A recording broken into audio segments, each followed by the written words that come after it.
Hello students. तो आज है हमारा लेक्चर 2।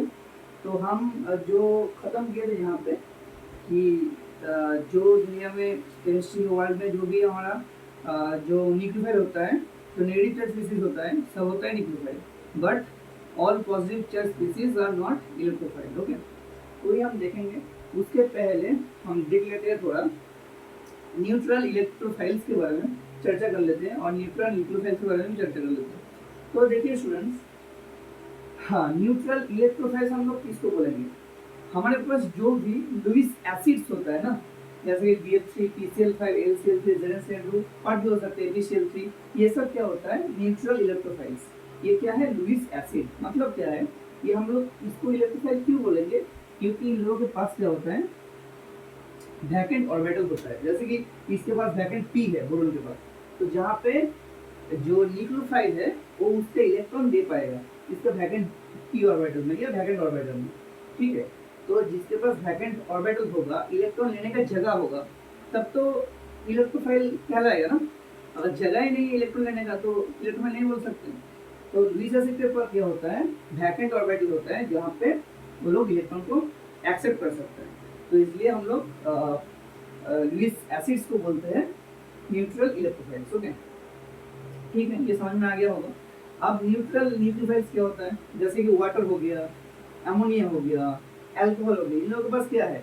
इन लोगों के पास लोन पेयर होता है। जैसे कि वाटर के पास दो लोन पेयर है, अमोनिया के पास एक लोन पेयर है, अल्कोहल के पास एक लोन पेयर है ना। तो ये लोन पेयर वो डोनेट कर सकता है किसी भी पॉजिटिव चार्ज स्पीसीज को, है ना। तो इन लोगों को हम बोलेंगे न्यूक्लियोफाइल्स। और न्यूट्रल क्यों बोलेंगे? क्योंकि इन लोगों के पास कोई भी चार्ज नहीं है, कोई भी नेगेटिव चार्ज नहीं है, इसलिए न्यूट्रल। अगर नेगेटिव चार्ज होता तो न्यूट्रल नहीं होता। ठीक है, तो ये समझ में आ गया होगा। अब जो हमारा पॉइंट था मेन कि all positively charged species are not electrophiles, है ना। तो सारे जो पॉजिटिव चार्ज स्पीसीज होता है वो इलेक्ट्रोफाइल नहीं होता है। क्यों नहीं होता है? जैसे कि अगर, हाँ, ये एक चीज ध्यान से समझो, जो भी हम लोग इलेक्ट्रोफाइल के एग्जाम्पल लिए थे, ठीक है, चार्ज इलेक्ट्रोफाइल, तो सबका क्या है? ऑक्टेट इनकम्प्लीट है। ठीक है, ऑक्टेट इनकम्प्लीट होना चाहिए। अगर ऑक्टेट कंप्लीट हो गया तो उसके पास पॉजिटिव चार्ज क्यों ना हो, वो इलेक्ट्रोफाइल नहीं कहलाएगा। ठीक है, इलेक्ट्रोफाइल नहीं कहलाएगा।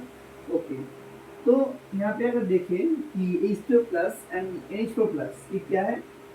ये जो तो आयन है, अमोनियम आयन है, जो भी है हाइड्रोक्सियम आयन, तो इसके पास क्या है? देखो स्ट्रक्चर को अच्छे से, इसके पास ऑक्टेट कंप्लीट है ना। 8 इलेक्ट्रॉन है इसके पास भी है। और ऑक्टेट कंप्लीट हो गया है तो क्या होगा? ये तो इलेक्ट्रोफाइल नहीं कहलाएगा ना, इसके पास इलेक्ट्रॉन लेने का जगह ही नहीं है। क्योंकि इलेक्ट्रोफाइल कैसे बोलेगा? इलेक्ट्रॉन लेने का जगह ही नहीं है ना, क्योंकि ऑक्टेट ही कंप्लीट हो गया है। तो H2 प्लस NH4 प्लस क्या है? इलेक्ट्रोफाइल नहीं है। लेकिन ये दोनों ही पॉजिटिवली चार्ज स्पीसीज है, फिर भी इलेक्ट्रोफाइल नहीं है। तो ये पॉइंट बहुत इंपॉर्टेंट है। और एक चीज जो है, जैसे कि नॉर्मल कैटायन होता है Na plus, sodium plus, potassium plus. अगर देखें इसके पास 10 इलेक्ट्रॉन है, 10 इलेक्ट्रॉन को लिखूंगा तो कैसे लिखूंगा? 2 और 8। इसके पास भी ऑक्टेट फिलअप है, इसके पास भी ऑक्टेट फिलअप होगा, 2 8 8, है ना। तो ये दो जो कैटायन है ये भी इलेक्ट्रोफाइल नहीं है। ठीक है, तो ये समझ में आ गया होगा। फिर चलते इस पे, जैसे कि हमारे पास जो होता है फिर कार्बिन जो होता है, नाइट्रीन जो होता है ना, और रेडिकल जो होता है, फ्री रेडिकल वगैरह, तो ये क्या होता है? इलेक्ट्रोफाइल होता है। क्यों होता है? क्योंकि इन लोगों का भी ऑक्टेट इनकम्प्लीट है। ठीक है, जैसे कि ये जो एग्जांपल लिया था कार्बिन CH2, CH2 कार्बिन जो है, इसका 6 इलेक्ट्रॉन है, मतलब ये ऑक्टेट कंप्लीट नहीं हुआ इसका। तो ये क्या होगा? ये इलेक्ट्रोफाइल होगा। ये भी इलेक्ट्रोफाइल होगा क्योंकि रेडिकल के पास 7 इलेक्ट्रॉन है ना, 8 इलेक्ट्रॉन नहीं है, तो ये भी इलेक्ट्रोफाइल है। और कुछ पाई बॉन्ड होता है, पोलर पाई बॉन्ड होता है, एक होता है नॉन पोलर पाई बॉन्ड। तो पोलर पाई बॉन्ड को हम लोग बोलते हैं इलेक्ट्रोफाइल, क्योंकि इसके पास क्या है? इलेक्ट्रोनेगेटिविटी डिफरेंस है, ये डेल प्लस, ये डेल माइनस। तो एक पोलर बॉन्ड है, उसमें पोलर बॉन्ड होगा तो इलेक्ट्रोनेगेटिव डिफरेंस होगा, तो कोई भी न्यूक्लियोफाइल आके इस पे अटैक कर सकता है। तो इसको हम बोलते हैं इलेक्ट्रोफाइल और इलेक्ट्रोफिलिक पाई बॉन्ड। ओके, और नॉन पोलर जो होता है उसको बोलते हैं न्यूक्लियोफाइल, क्योंकि यहाँ पे इलेक्ट्रॉनिक डिफरेंस क्या है? 0 है, कोई डिफरेंस नहीं है। तो ये क्या कर सकता है? ये किसी भी इलेक्ट्रोफाइल को पकड़ सकता है, जैसे कि हम लोग रिएक्शन में पढ़ते हैं। ठीक है, ये पाई बॉन्ड 5 इलेक्ट्रॉन जाके किसी भी इलेक्ट्रोफाइल को ले सकता है। तो इसको हम बोलते हैं नॉन पोलर न्यूक्लियोफाइल। ठीक है, नॉन पोलर पाई बॉन्ड जो होता है न्यूक्लियोफाइल होता है। ये सा इलेक्ट्रोफाइल और न्यूक्लियोफाइल जो हो गया ये खत्म हो गया। अब जो है एम्बिडेंट न्यूक्लियोफाइल, ये एक चीज है बहुत इंपॉर्टेंट है, एम्बिडेंट न्यूक्लियोफाइल।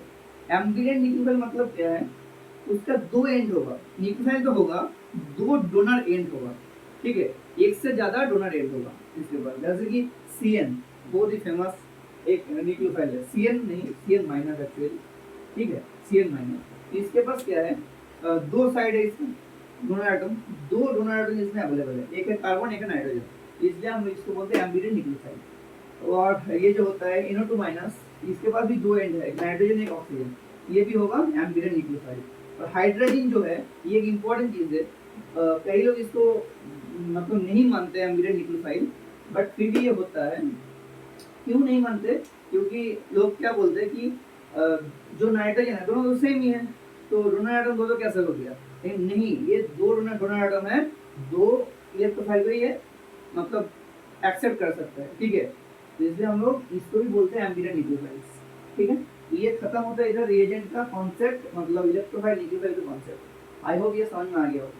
अब हम लोग चलते हैं रिएक्शन और रिएक्टिव इंटरमीडिएट की तरफ। ठीक है, तो इंटरमीडिएट ये क्या होता है, इंटरमीडिएट हम लोग सब पढ़ते हैं रिएक्शन के अंदर, SN1 SN2 रिएक्शन होता है, या तो कोई भी रिएक्शन मान लो उसमें इंटरमीडिएट जनरेट होता है। इस कुछ रिएक्शन ऐसा होता है जहाँ पे इंटरमीडिएट जनरेट नहीं होता, वो अलग बात है।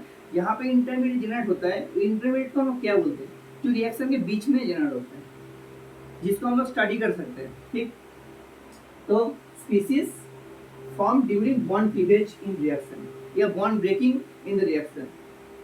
रिएक्शन के दौरान जब बॉन्ड ब्रेक होता है उस टाइम पे जो स्पीसीज बॉन्ड ब्रेक होने के बाद जो स्पीसीज जनरेट होता है उसको हम बोलते हैं इंटरमीडिएट। ठीक है, तो क्या बोला मैंने, रिएक्शन के दौरान जब बॉन्ड क्लीवेज होता है उसके बाद जो स्पीसीज जनरेट होता है उसको हम बोलते हैं इंटरमीडिएट, रिएक्टिव इंटरमीडिएट। अब ये तीन तरह का होता है, ये तीन तरह का होता है, एक होता है कार्बोकैटायन, एक होता है कार्बोनाइन, एक होता है फ्री रेडिकल। ठीक है, ये तीनों ही क्या है, अलग अलग रिएक्टिव इंटरमीडिएट्स है। इसके अलावा भी तो होता है, वो पढ़ेंगे बाद में। ये तीन हमारे मेन इंपॉर्टेंट रिएक्टिव इंटरमीडिएट्स के एग्जांपल है। ठीक है, तो यहाँ पे आज की क्लास खत्म करते हैं स्टूडेंट्स। आई होप ये समझ में आ गया। अगली क्लास में ये जो रिएक्टिव इंटरमीडिएट्स है इसको कंटिन्यू करेंगे। ठीक है, तो happy learning, all the best.